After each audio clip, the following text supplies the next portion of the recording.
नमामि शमीशान निर्वाणरूपं विभुं व्यापकं ब्रह्मवेदः स्वरूपम्।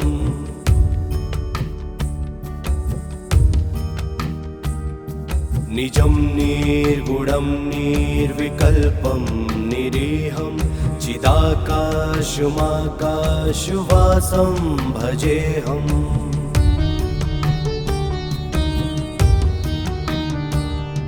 निराकारमोङ्कारमूलं तुरीयं गिराज्ञानगोतीतमीशं गिरीशम्।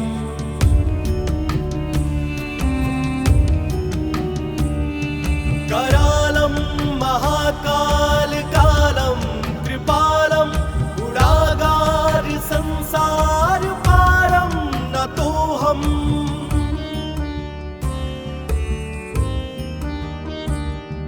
तुषाराद्रिसङ्काशगौरं गम्भीरं मनोभूतकोटिप्रभाश्री शरीरम्।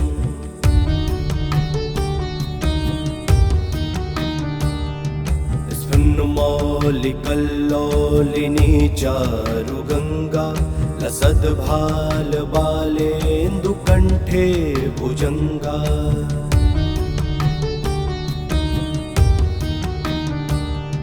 चलत्कुण्डलं भ्रूसुनेत्रं विशालं प्रसन्नाननं नीलकण्ठं दयालम्।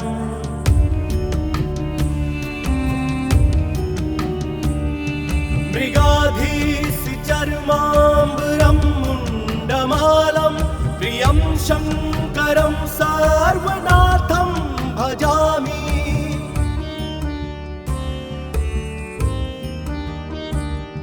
प्रचण्डं प्रकृष्टं प्रगल्भं परेशम् अखण्डम् अजं भानुकोटिप्रकाशम्।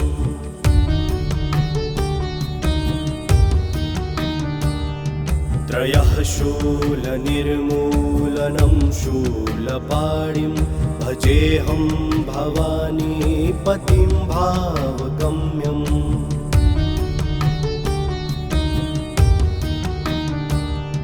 कलातीत कल्याणकल्पान्तकारी सदा सज्जनानन्ददाता पुरारी।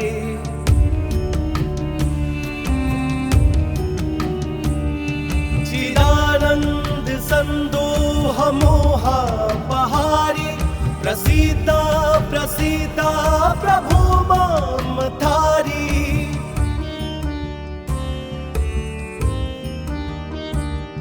न यावदुमानाथपादारविन्दं भजन्ति हलोके परे वा नराणम्।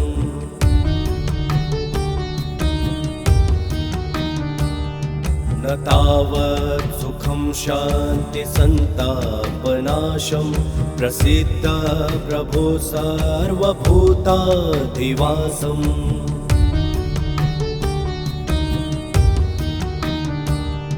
न जानामि योगं जपं नैव पूजां नतोऽहं सदा सर्वदा शम्भुतुभ्यम्।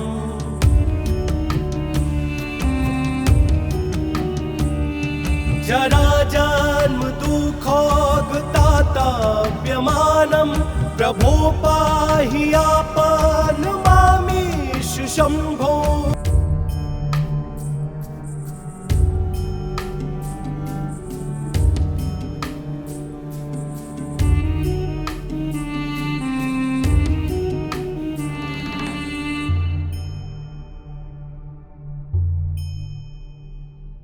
नमामि शमीशान निर्वाणरूपं विभुं व्यापकं ब्रह्मवेदः स्वरूपम्।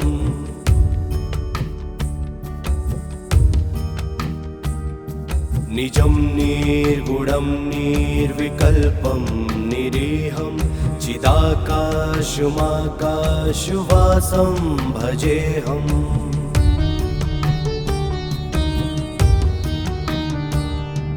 निराकारमोङ्कारमूलं तुरीयं गिराज्ञानगोतीतमीशं गिरीशम्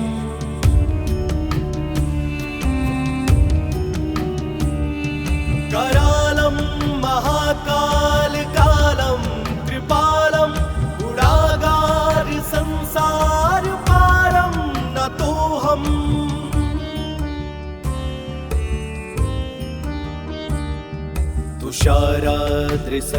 तुषाराद्रिसङ्काशगौरं गम्भीरं मनोभूतकोटिप्रभाश्री शरीरम्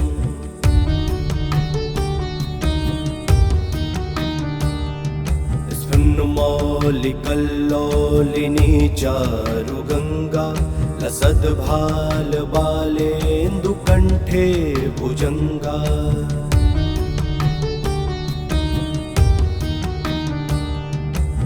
चलत्कुण्डलं भ्रूसुनेत्रं विशालं प्रसन्नाननं नीलकण्ठं दयालम्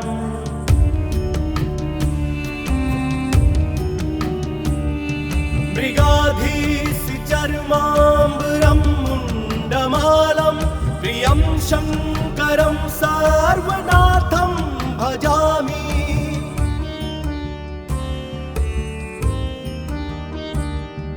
प्रचण्डं प्रकृष्टं प्रगल्भं परेशम् अखण्डम् अजं भानुकोटिप्रकाशम्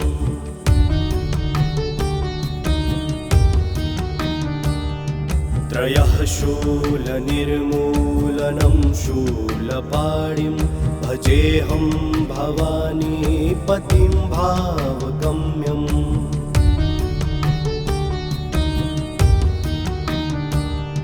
कलातीत कल्याणकल्पान्तकारी सदा सज्जनानन्ददाता पुरारी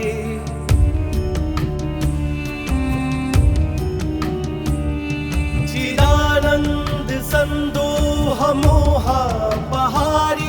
प्रसीता प्रसीता प्रभो मां थारी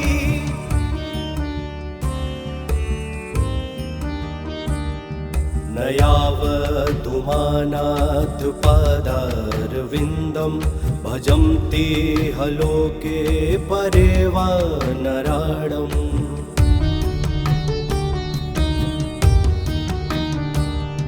न तावत् सुखं शान्तिसन्तापनाशं प्रसीद प्रभो सर्वभूताधिवासम्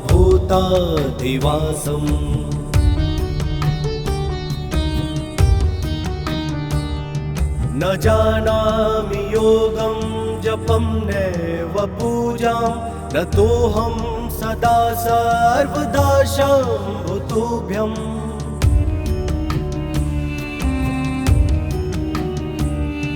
जराजन्म दुःखोगताताप्यमानं प्रभो पाहि आपन्नमामीश शम्भो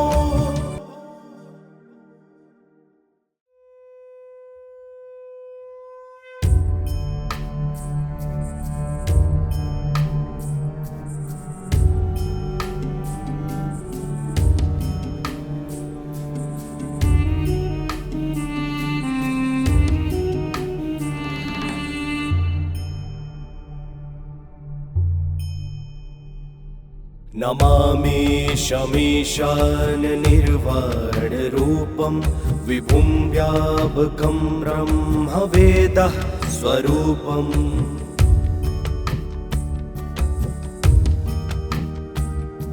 निजं निर्गुणं निर्विकल्पं निरीहं चिदाकाशमाकाशवासं भजेऽहम्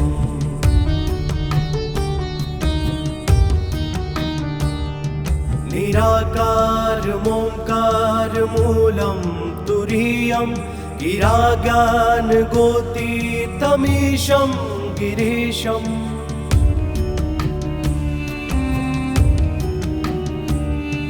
करालं महाकालकालं कृपालं गुणागार संसार पार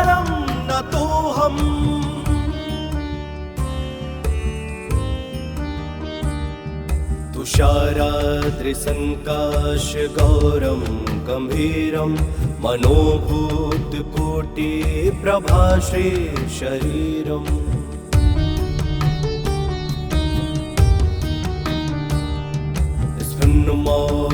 स्फुन्मौलिकल्लोलिनी चारुगङ्गा लसद्भालबालेन्दुकण्ठे भुजङ्गा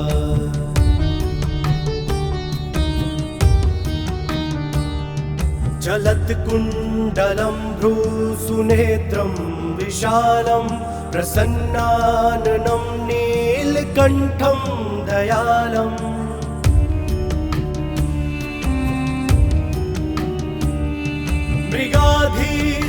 मृगाधीशचर्माम्बरं मुण्डमालं प्रियं शङ्करं सार्वनाथं भजामि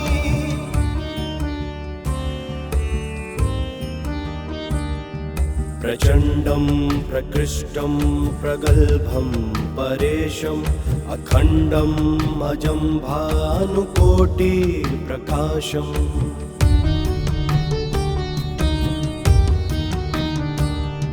त्रयः शूलनिर्मूलनं शूलपाणिं भजेऽहं भवानीपतिं भावगम्यम्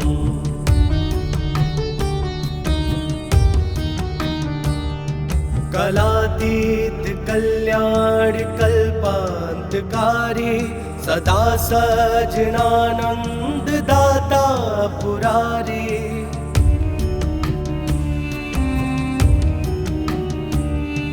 चिदानन्द सन्दोह मोहापहारी प्रसीता प्रसीता प्रभो मां थारी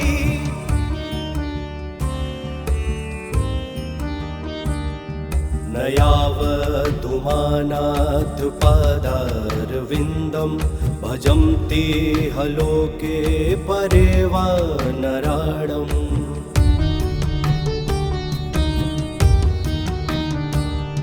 न तावत् सुखं शान्तिसन्तापनाशं प्रसीद प्रभो सर्वभूताधिवासम्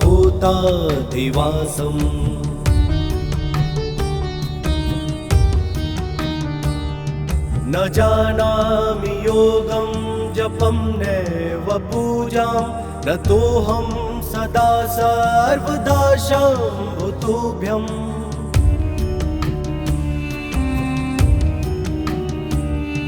जराजन्म दुःखोगताताप्यमानं प्रभो पाहि आपन्नमामीश शम्भो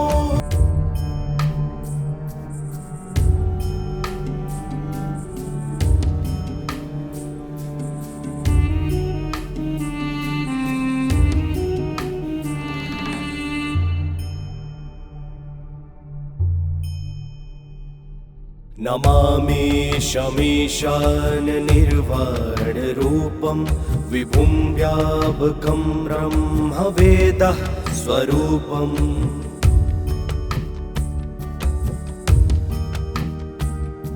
निजं निर्गुणं निर्विकल्पं निरीहं चिदाकाशमाकाशवासं भजेऽहम्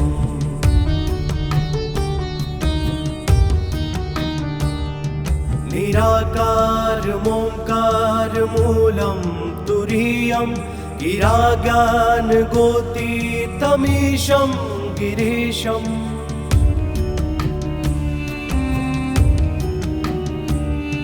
करालं महाकालकालं कृपालं गुणागार संसारपारं नतोऽहम्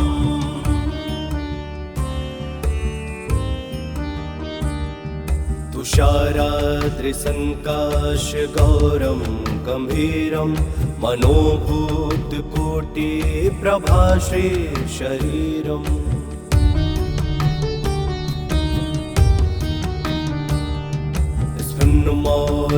स्फुन्मौलिकल्लोलिनी चारुगङ्गा लसद्भालबालेन्दुकण्ठे भुजङ्गा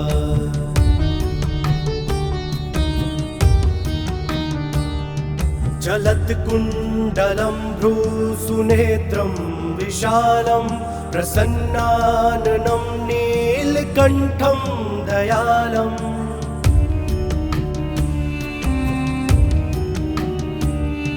मृगाधीशचर्माम्बरं मुण्डमालं प्रियं शङ्करं सार्वनाथं भजामि।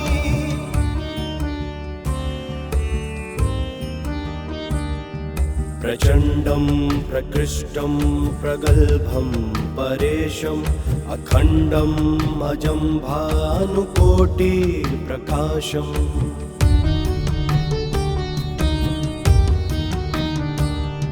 त्रयः शूलनिर्मूलनं शूलपाणिं भजेऽहं भवानीपतिं भावगम्यम्।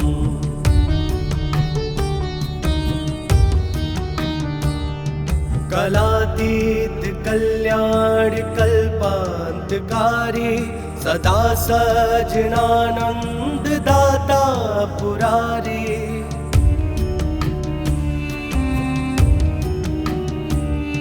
चिदानन्द सन्दोह मोहापहारी प्रसीदा प्रसीदा प्रभो मामधारी।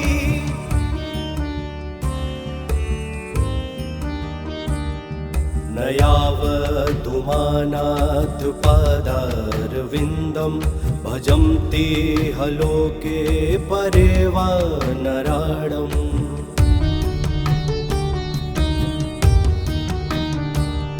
न तावत् सुखं शान्तिसन्तापनाशं प्रसीद प्रभो सर्वभूताधिवासम्।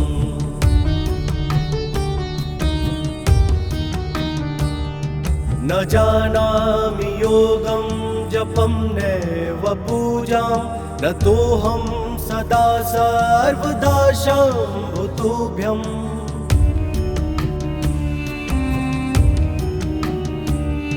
जराजन्म दुःखोगताताप्यमानं प्रभो पाहि आपन्नमामीश। नमामि शमीशान निर्वाणरूपं विभुं व्यापकं ब्रह्मवेदः स्वरूपम्।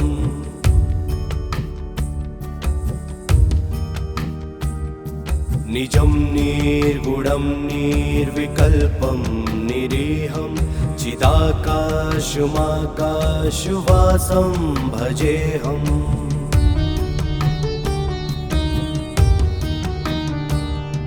निराकारमोङ्कारमूलं तुरीयं गिराज्ञानगोतीतमीशं गिरीशम्।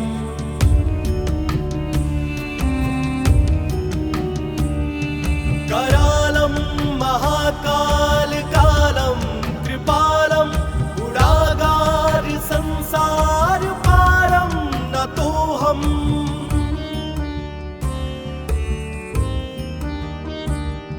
तुषाराद्रिसङ्काशगौरं गम्भीरं मनोभूतकोटिप्रभाश्रीशरीरम्।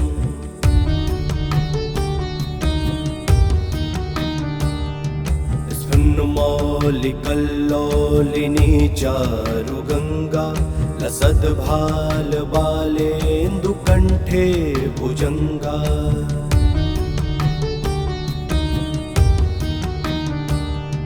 चलत्कुण्डलं भ्रूसुनेत्रं विशालं प्रसन्नाननं नीलकण्ठं दयालम्।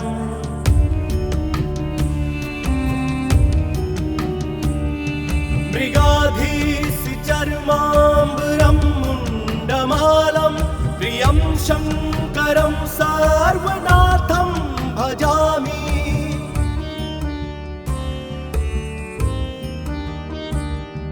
प्रचण्डं प्रकृष्टं प्रगल्भं परेशम् अखण्डम् अजं भानुकोटिप्रकाशम्।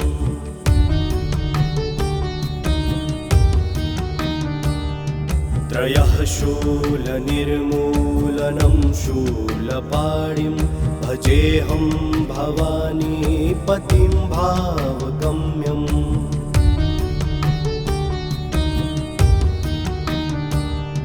कलातीत कल्याण कल्पान्तकारी सदा सज्जनानंद दाता पुरारी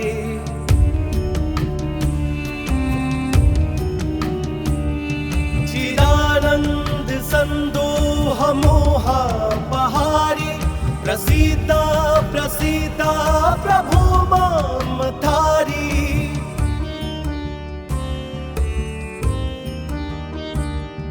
न यावदुमानाथ पादारविन्दं भजन्ति हलोके परे वा नराणम्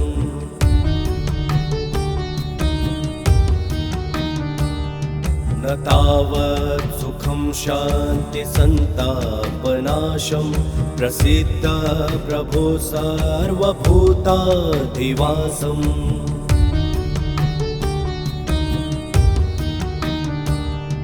न जानामि योगं जपं नैव पूजां नतोऽहं सदा सर्वदा शम्भुतुभ्यम्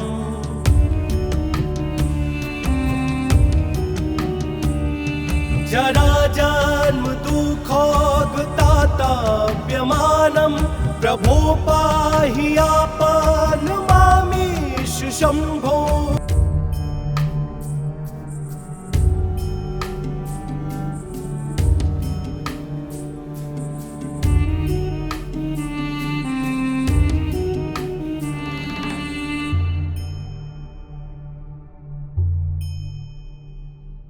नमामि शमीशान निर्वाण रूपं विभुं व्यापकं ब्रह्मवेदः स्वरूपम्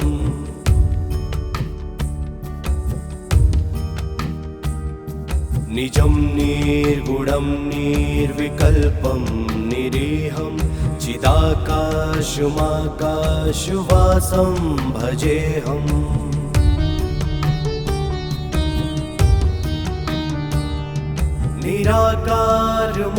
निराकारमोङ्कारमूलं तुरीयं गिराज्ञानगोतीतमीशं गिरीशम्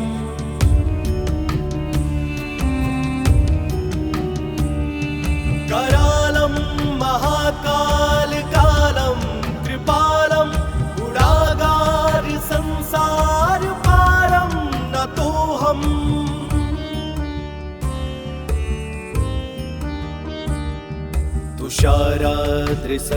तुषाराद्रिसङ्काशगौरं गम्भीरं मनोभूतकोटिप्रभाश्री शरीरम्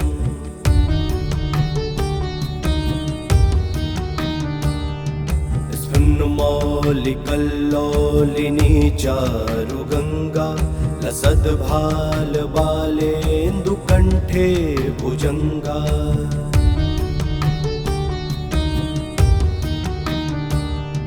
जलत्कुण्डलं भ्रूसुनेत्रं विशालं प्रसन्नाननं नीलकण्ठं दयालम्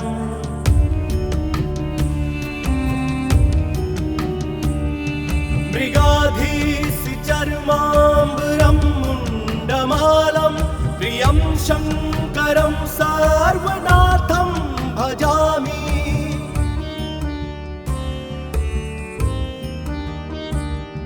प्रचण्डं प्रकृष्टं प्रगल्भं परेशम् अखण्डं अजं भानुकोटिप्रकाशम्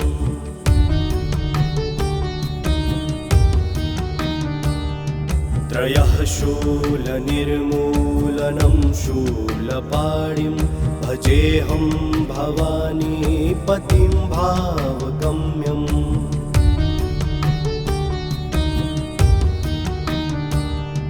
कलातीत कल्याण कल्पान्तकारी सदा सज्जनानंद दाता पुरारी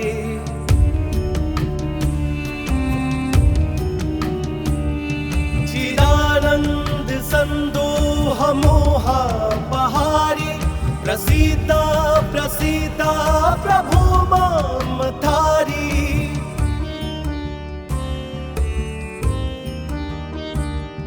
न यावदुमानाथ पादारविन्दं भजन्ति हलोके परे वा नराणम्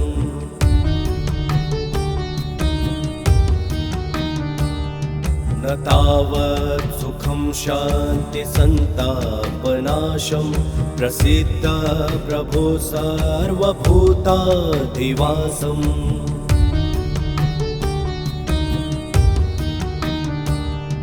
न जानामि योगं जपं नैव पूजां न तोऽहं सदा सर्वदा शम्भुतुभ्यम्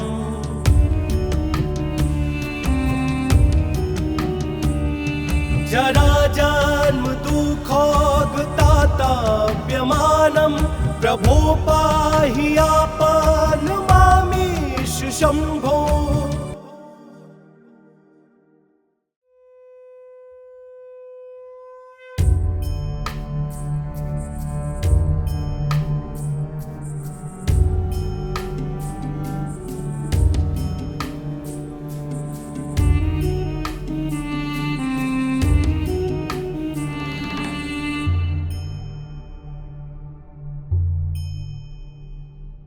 नमामि शमीशान निर्वाणरूपं विभुं व्यापकं ब्रह्मवेदः स्वरूपम्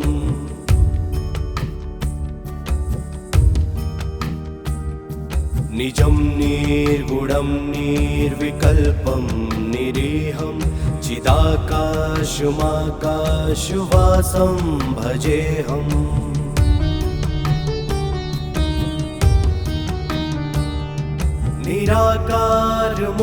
निराकारमोङ्कारमूलं तुरीयं गिराज्ञानगोतीतमीशं गिरीशम्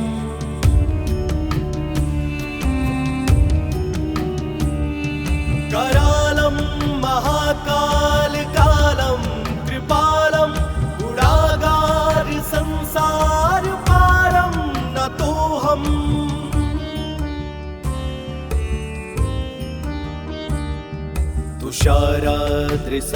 तुषाराद्रिसङ्काशगौरं गम्भीरं मनोभूतकोटिप्रभाश्री शरीरम्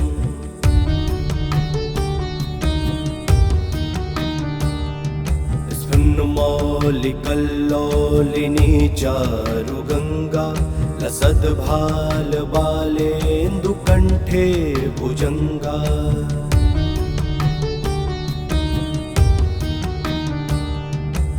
चलत्कुण्डलं भ्रूसुनेत्रं विशालं प्रसन्नाननं नीलकण्ठं दयालम्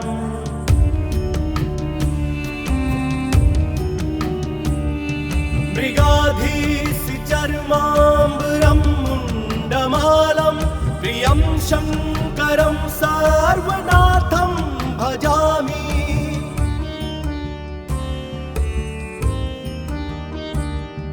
प्रचण्डं प्रकृष्टं प्रगल्भं परेशम् अखण्डम् अजं भानुकोटिप्रकाशम्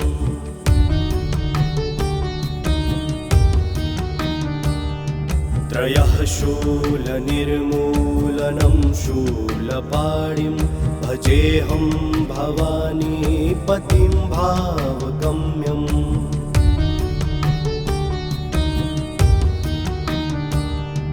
कलातीत कल्याण कल्पान्तकारी सदा सजनानंद दाता पुरारी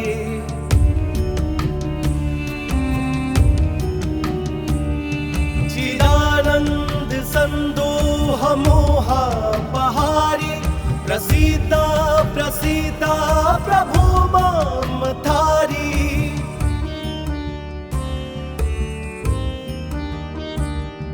न यावदुमानाथ पादारविन्दं भजन्ति हलोके परे वा नराणम्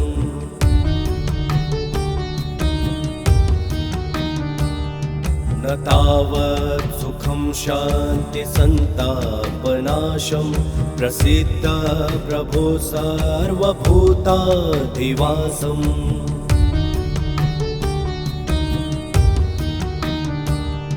न जानामि योगं जपं नैव पूजां नतोऽहं सदा सर्वदा शम्भुतुभ्यम्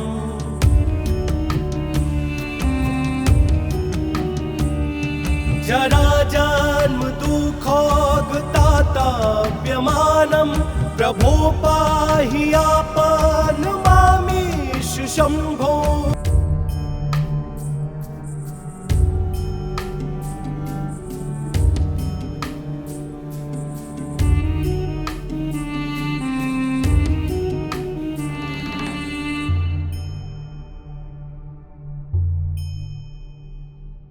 नमामि शमीशान निर्वाणरूपं विभुं व्यापकं ब्रह्मवेदः स्वरूपम्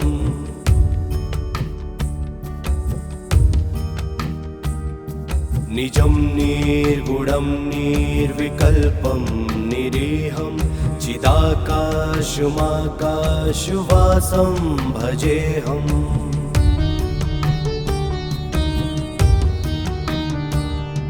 निराकारमोङ्कारमूलं तुरीयं गिराज्ञानगोतीतमीशं गिरीशम्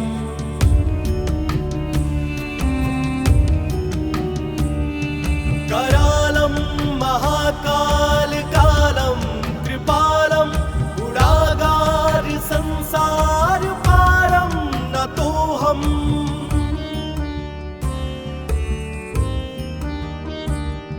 तुषाराद्रिसङ्काशगौरं गम्भीरं मनोभूतकोटिप्रभाश्री शरीरम्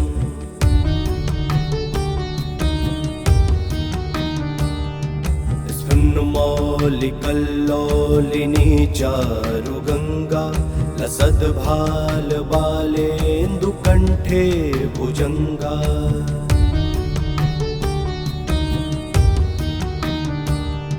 चलत्कुण्डलं भ्रूसुनेत्रं विशालं प्रसन्नाननं नीलकण्ठं दयालम्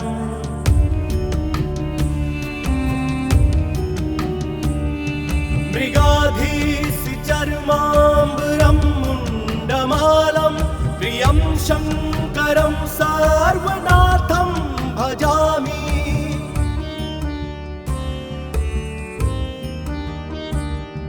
प्रचण्डं प्रकृष्टं प्रगल्भं परेशम् अखण्डम् अजं भानुकोटिप्रकाशम्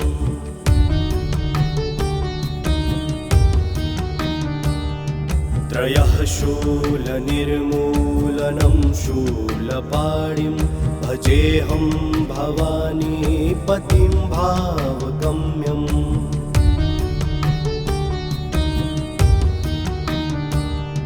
कलातीत कल्याणकल्पान्तकारी सदा सज्जनानन्ददाता पुरारी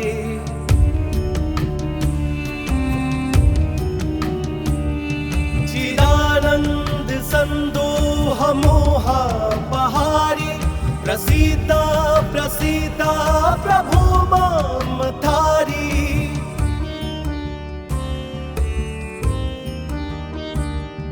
न यावदुमानाथपादारविन्दं भजन्ति हलोके परे वा नराणम्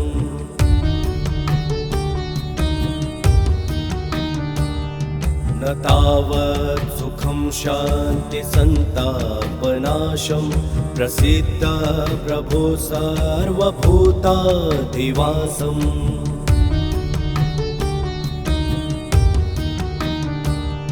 न जानामि योगं जपं नैव पूजां नतोऽहं सदा सर्वदा शम्भुतुभ्यम्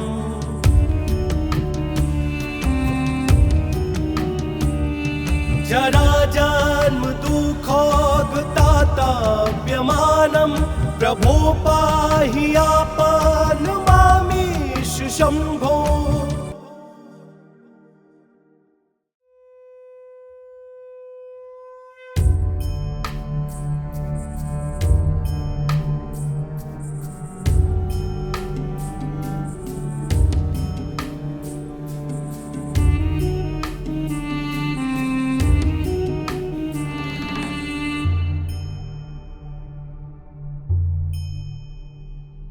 नमामि शमीशान निर्वाणरूपं विभुं व्यापकं ब्रह्मवेदः स्वरूपम्।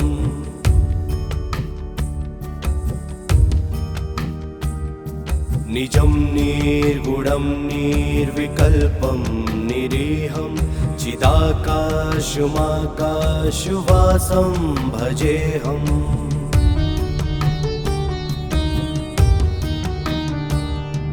निराकारमोङ्कारमूलं तुरीयं गिराज्ञानगोतीतमीशं गिरीशम्।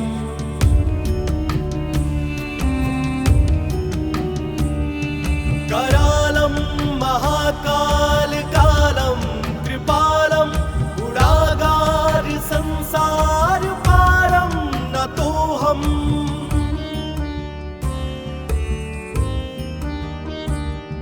तुषाराद्रिसङ्काशगौरं गम्भीरं मनोभूतकोटिप्रभाश्री शरीरम्।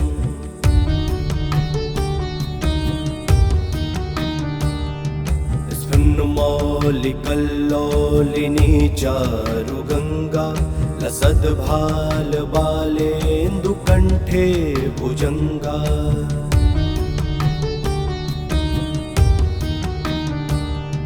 जलत्कुण्डलं भ्रूसुनेत्रं विशालं प्रसन्नाननं नीलकण्ठं दयालम्।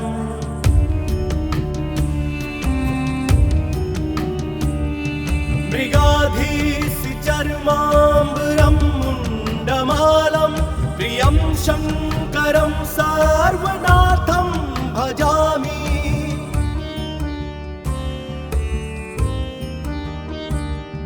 प्रचण्डं प्रकृष्टं प्रगल्भं परेशम् अखण्डं अजं भानुकोटिप्रकाशम्।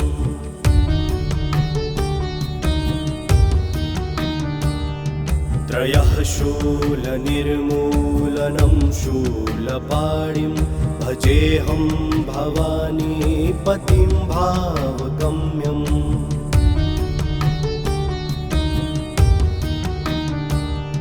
कलातीत कल्याण कल्पान्तकारी सदा सजनानंद दाता पुरारी।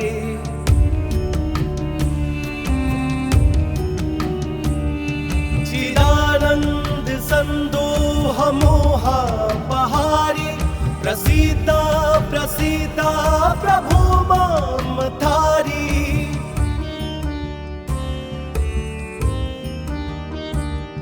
न यावदुमानाथपादारविन्दं भजन्ति हलोके परे वा नराणम्।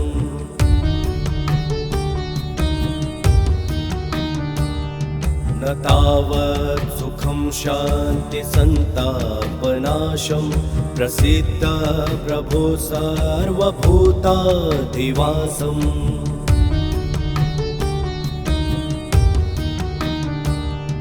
न जानामि योगं जपं नैव पूजां नतोऽहं सदा सर्वदा शम्भुतुभ्यम्।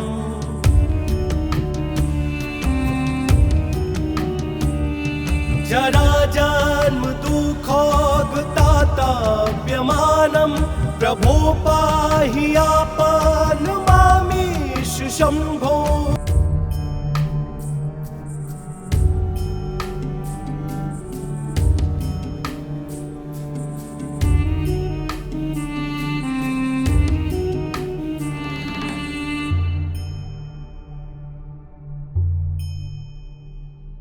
नमामि शमीशान निर्वाणरूपं विभुं व्यापकं ब्रह्मवेदः स्वरूपम्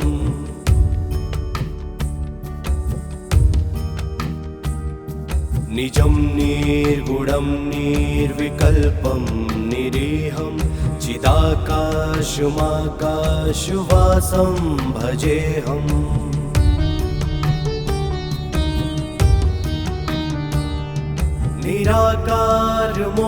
निराकारमोङ्कारमूलं तुरीयं गिराज्ञानगोतीतमीशं गिरीशम्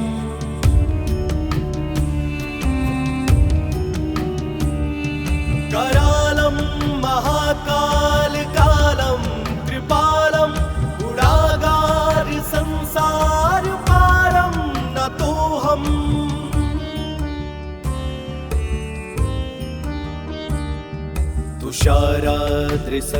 तुषाराद्रिसङ्काशगौरं गम्भीरं मनोभूतकोटिप्रभाश्री शरीरम्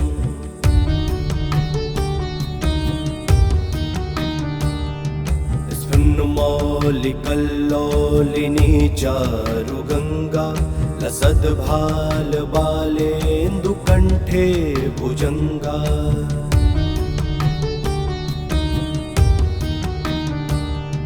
चलत्कुण्डलं भ्रूसुनेत्रं विशालं प्रसन्नाननं नीलकण्ठं दयालम्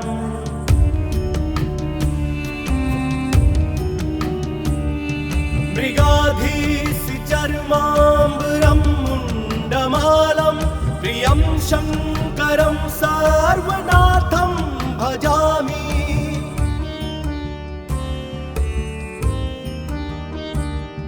प्रचण्डं प्रकृष्टं प्रगल्भं परेशम् अखण्डम् अजं भानुकोटिप्रकाशम्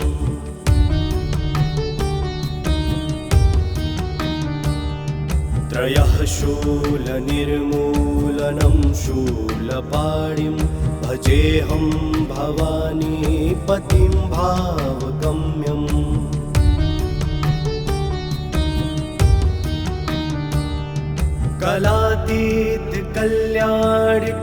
कलातीतकल्याणकल्पान्तकारी सदा सज्जनानन्ददाता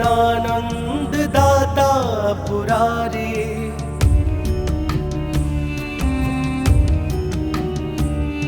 चिदानन्द सन्दोह मोहापहारी प्रसीता प्रसीता प्रभो मां थारी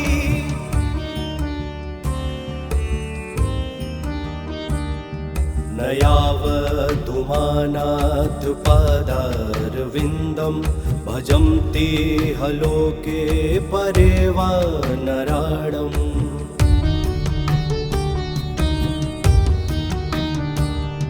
न तावत् सुखं शान्तिसन्तापनाशं प्रसीद प्रभो सर्वभूताधिवासम्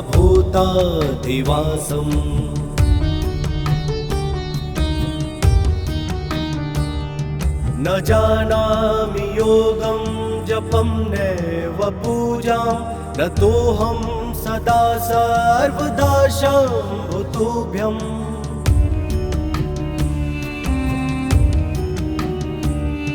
जराजन्म दुःखोगताताप्यमानं प्रभो पाहि आपन्नमामीश नमामि शमीशान निर्वाणरूपं विभुं व्यापकं ब्रह्मवेदः स्वरूपम्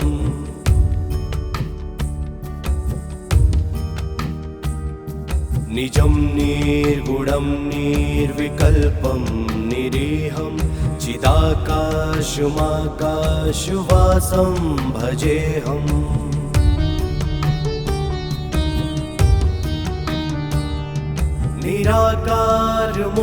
निराकारमोङ्कारमूलं तुरीयं गिराज्ञानगोतीतमीशं गिरीशम्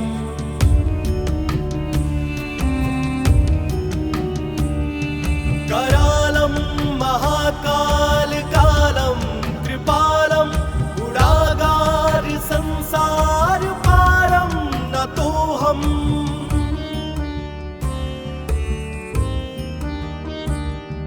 तुषाराद्रिसङ्काशगौरं गम्भीरं मनोभूतकोटिप्रभाश्री शरीरम्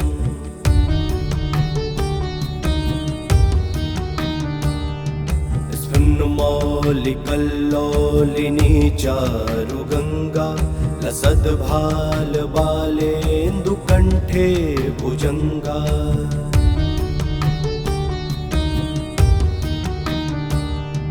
जलत्कुण्डलं भ्रूसुनेत्रं विशालं प्रसन्नाननं नीलकण्ठं दयालम्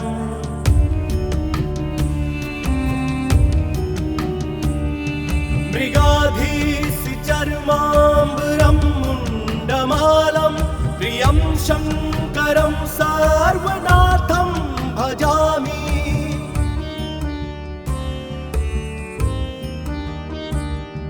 प्रचण्डं प्रकृष्टं प्रगल्भं परेशम् अखण्डम् अजं भानुकोटिप्रकाशम्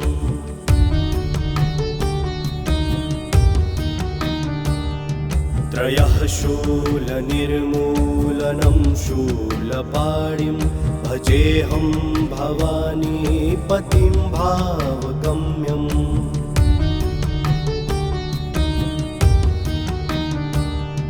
कलातीत कल्याणकल्पान्तकारी सदा सज्जनानन्ददाता पुरारी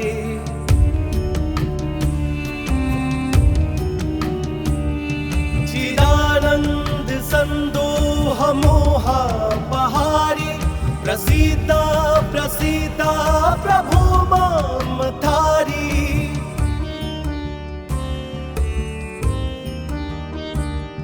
न यावदुमानाथपादारविन्दं भजन्ति हलोके परे वा नराणम्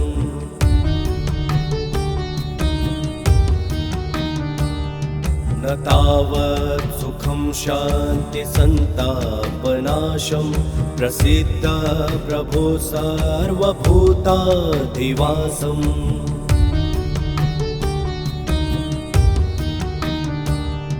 न जानामि योगं जपं नैव पूजां न तोऽहं सदा सर्वदा शम्भुतुभ्यम्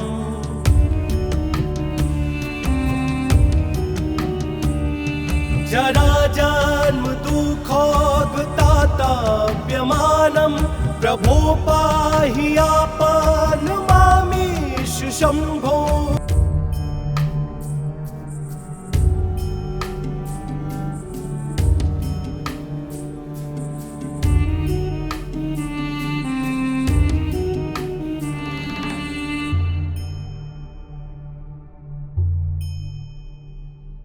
नमामि शमीशाननिर्वाणरूपं विभुं व्यापकं ब्रह्मवेदः स्वरूपम्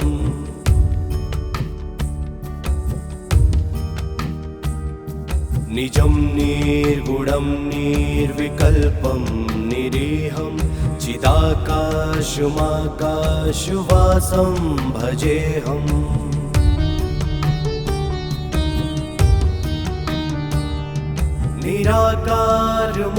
निराकारमोङ्कारमूलं तुरीयं गिराज्ञानगोतीतमीशं गिरीशम्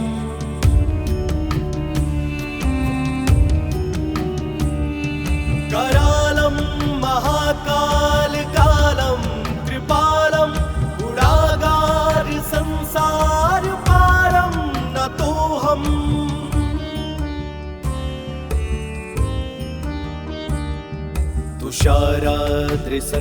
तुषाराद्रिसङ्काशगौरं गम्भीरं मनोभूतकोटिप्रभाश्री शरीरम्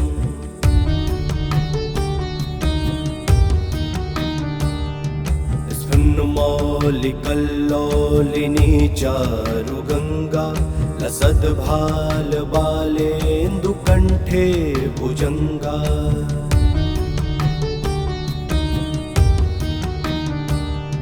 चलत्कुण्डलं भ्रूसुनेत्रं विशालं प्रसन्नाननं नीलकण्ठं दयालम्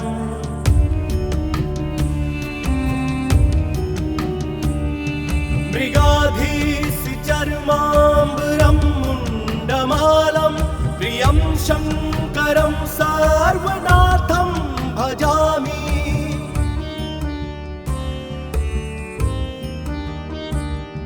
प्रचण्डं प्रकृष्टं प्रगल्भं परेशम् अखण्डम् अजं भानुकोटिप्रकाशम्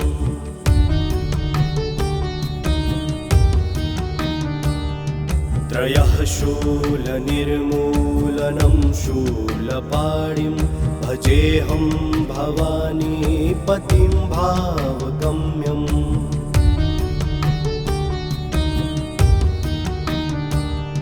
कलातीत कल्याणकल्पान्तकारी सदा सज्जनानन्ददाता पुरारी।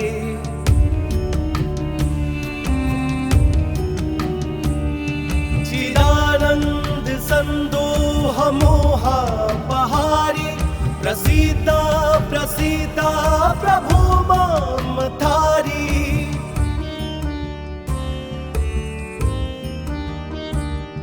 न यावदुमानाथपादारविन्दं भजन्ति हलोके परे वा नराणम्।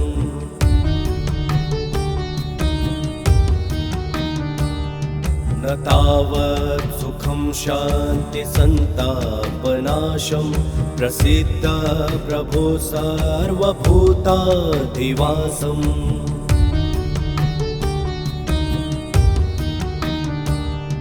न जानामि योगं जपं नैव पूजां न तोऽहं सदा सर्वदा शम्भुतुभ्यम्।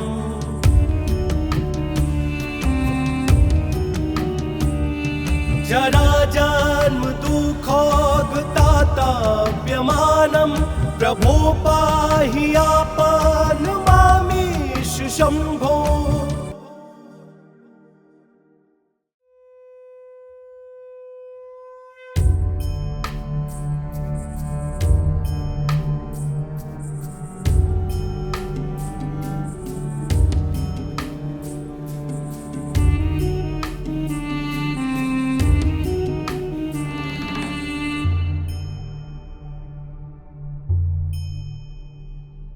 नमामि शमीशाननिर्वाणरूपं विभुं व्यापकं ब्रह्मवेदः स्वरूपम्।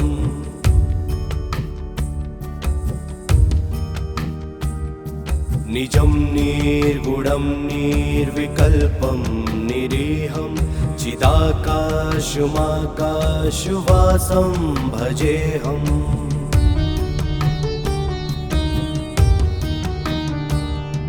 निराकारमोङ्कारमूलं तुरीयं गिराज्ञानगोतीतमीशं गिरीशम्।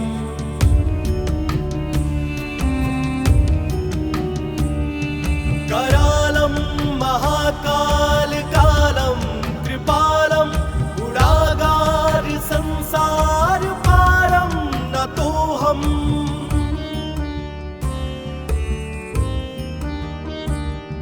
तुषाराद्रिसङ्काशगौरं गम्भीरं मनोभूतकोटिप्रभाश्रीशरीरम्।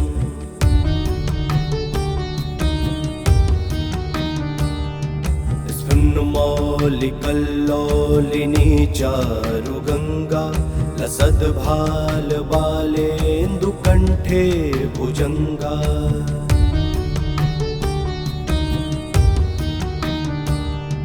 चलत्कुण्डलं भ्रूसुनेत्रं विशालं प्रसन्नाननं नीलकण्ठं दयालम्।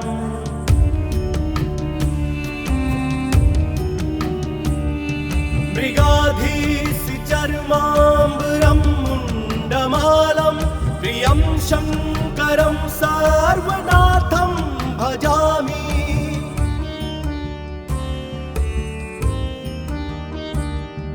प्रचण्डं प्रकृष्टं प्रगल्भं परेशम् अखण्डम् अजं भानुकोटिप्रकाशम्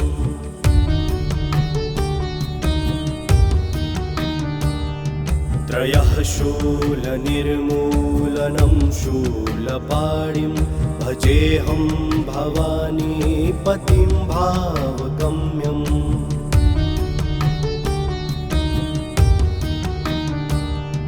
कलातीत कल्याण कल्पान्तकारी सदा सज्जनानंद दाता पुरारी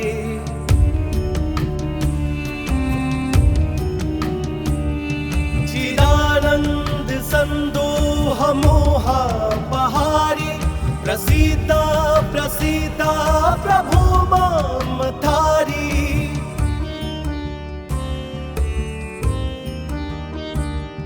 न यावदुमानाथ पादारविन्दं भजन्ति हलोके परे वा नराणम्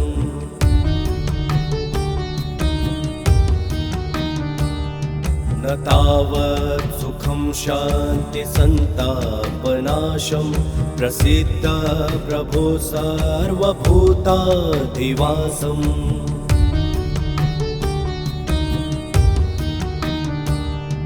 न जानामि योगं जपं नैव पूजां न तोऽहं सदा सर्वदा शम्भुतुभ्यम्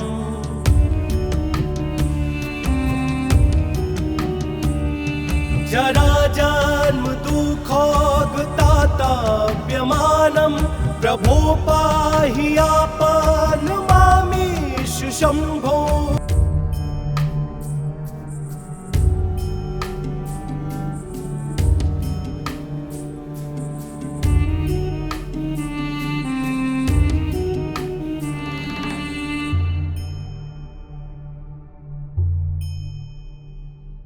नमामि शमीशान निर्वाणरूपं विभुं व्यापकं ब्रह्मवेदः स्वरूपम्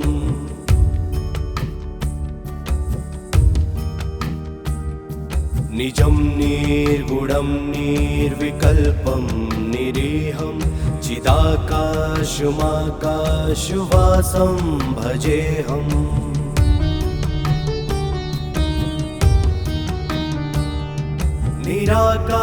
निराकारमोङ्कार मूलं तुरीयं गिराज्ञानगोतीतमीशं गिरीशम्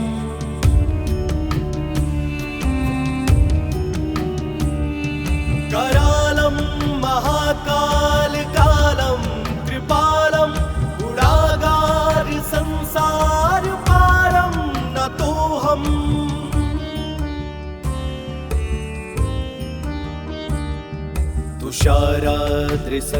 तुषाराद्रिसङ्काशगौरं गम्भीरं मनोभूतकोटिप्रभाश्री शरीरम्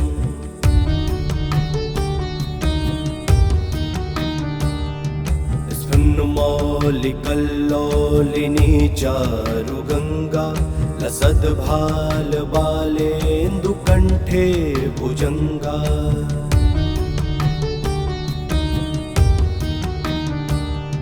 चलत्कुण्डलं भ्रूसुनेत्रं विशालं प्रसन्नाननं नीलकण्ठं दयालम्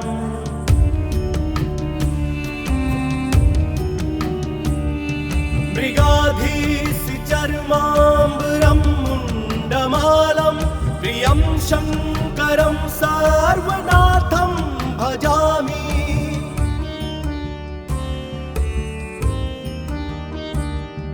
प्रचण्डं प्रकृष्टं प्रगल्भं परेशम् अखण्डम् अजं भानुकोटिप्रकाशम्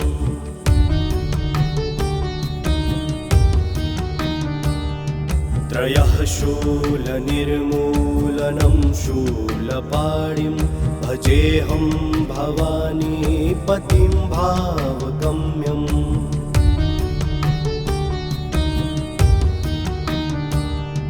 कलातीत कल्याणकल्पान्तकारी सदा सज्जनानन्ददाता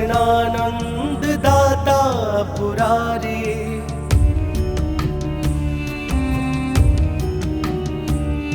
चिदानन्द सन्दोह मोहापहारी प्रसीद प्रसीद प्रभु ममतारी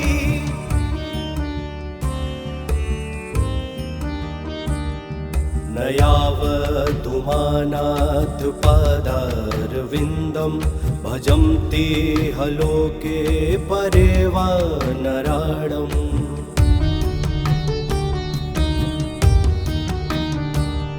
न तावत् सुखं शान्ति सन्तापनाशं प्रसीद प्रभो सर्वभूताधिवासम्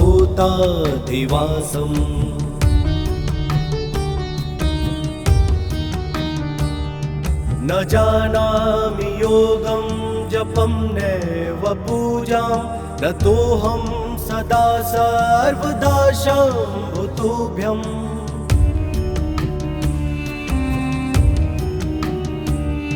जराजन्म दुःखोगताताप्यमानं प्रभो पाहि आपन्नमामीश शम्भो